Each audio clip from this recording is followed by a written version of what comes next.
It used to be that when I described what happened, people would wonder why I didn't sue, or whether I would.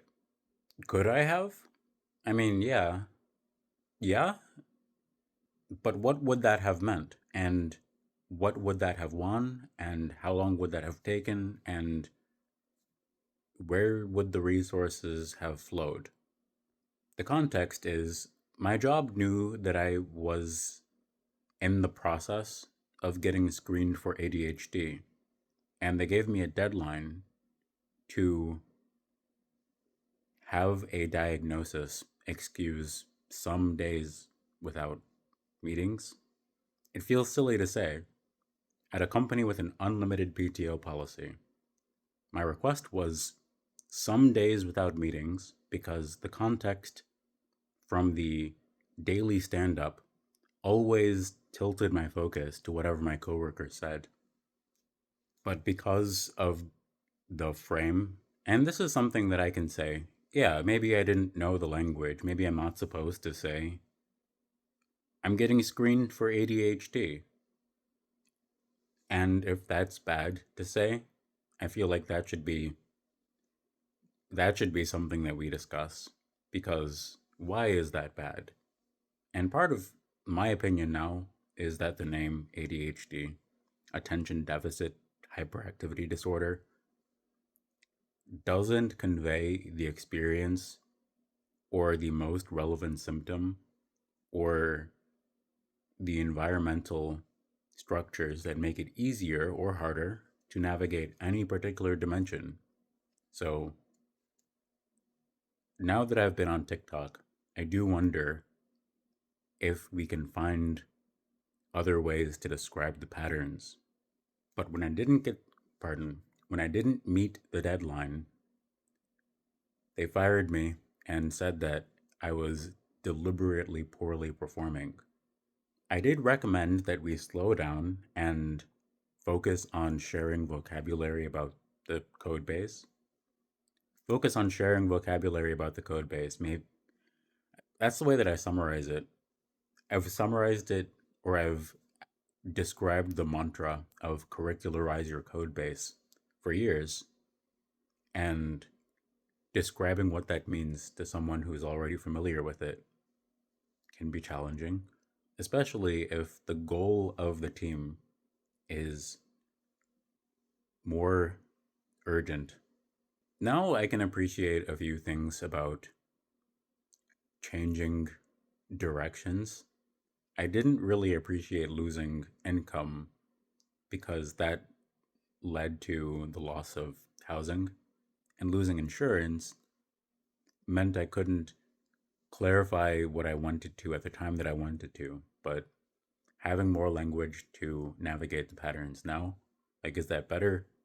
I appreciate having language, and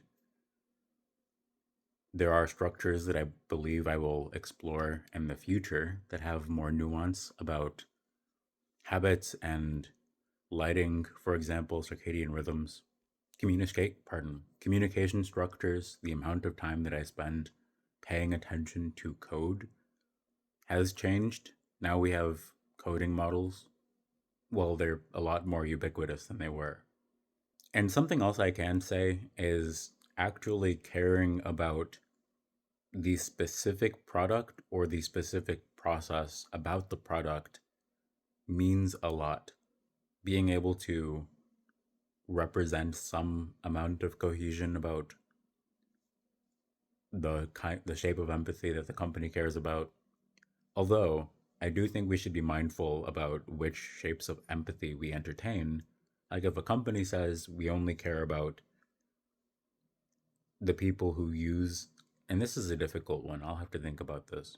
I'm reflecting on the concept of users versus community members and where we place the emphasis of behavior on interaction points with the product we create. Because often the person who uses the product isn't the only person who's impacted by the product, and that isn't always bad.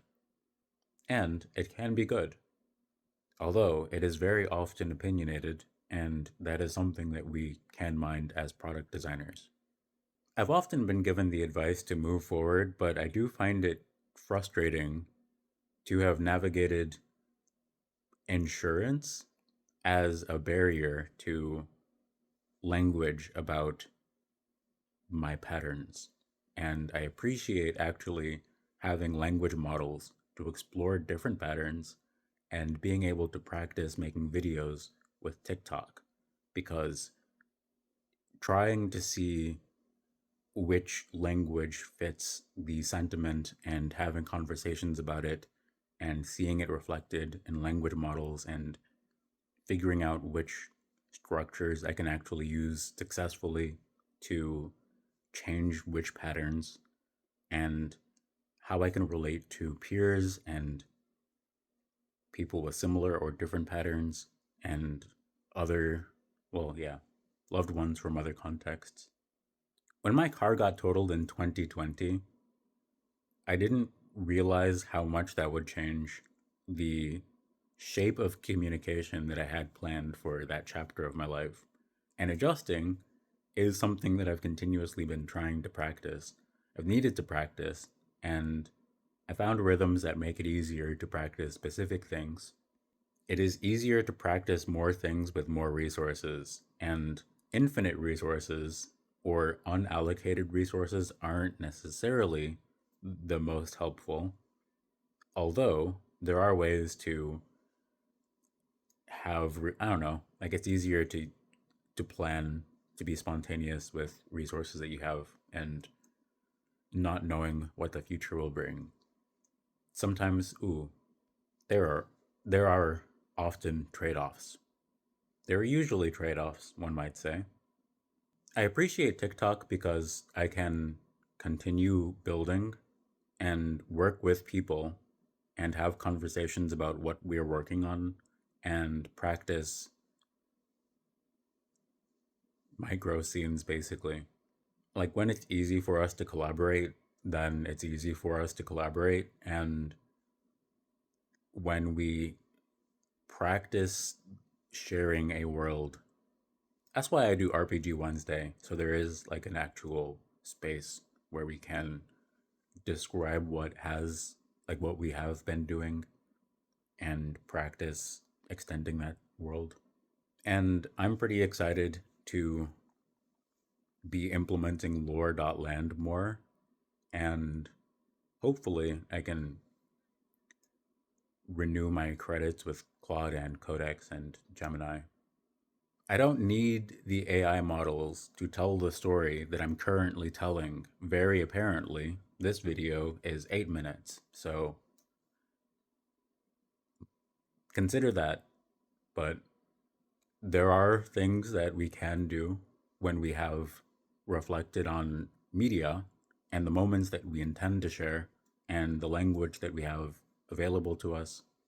I've been teasing this workbench that's already been released on my GitHub. A lot of the sites that are mentioned in that workbench aren't online, and they're going to be for different audiences, and I'm going to describe how that's communicated. The audience of that detail is people who want to build concurrently or roughly concurrently because I have been doing this for 2 years, and this sequence is basically me describing that it can scale across the sites that I've described. I'm personally looking for principal engineering roles or senior engineering roles or lead engineer, founder engineer roles in that area, director of communications or technology type roles. So, the reason I'm describing this relationship to language is to describe that it is possible to describe this relationship with language in practice and build channels to explore and extend. Some of them can grow automatically, but who cares about those? And if they can grow automatically and people do care about them, what else can we do with the moments that we voluntarily share? When we have discussions about what we might do with the moments that we voluntarily share. So, RPG Wednesday as a framework for those kinds of discussions is there. This video is almost 10 minutes, improvised, telling the story of lore.land. I guess this one could be sponsored by factshift.com. in spirit.